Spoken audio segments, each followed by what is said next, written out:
This news has come through just in the last 10 or 20 minutes. And as expected, public prosecutors in Tokyo have leveled two further charges at Carlos Ghosn. You'll remember that he was charged several weeks ago um, concerning allegations that he misreported, underreported his salary to the tune of about 5 billion yen.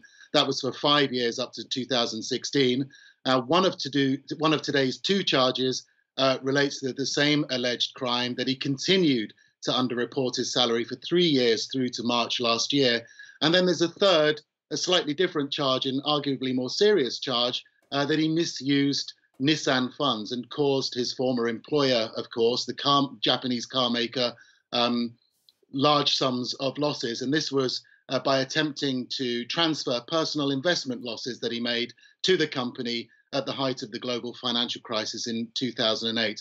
So not unexpected, but what it means is, as you said in your introduction, today was the end of his latest period of detention, that he can be held in Tokyo Detention Center on these charges. So prosecutors had until the end of today to decide whether to release him on bail. Clearly, that's not going to happen. To rearrest him on other charges, that doesn't appear to be happening either.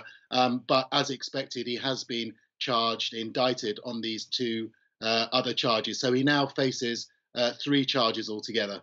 And Justin, before these charges came out, we heard Carlos Ghosn's lawyer earlier this week saying he feared his client could be in jail for another 6 months. What's going to happen next?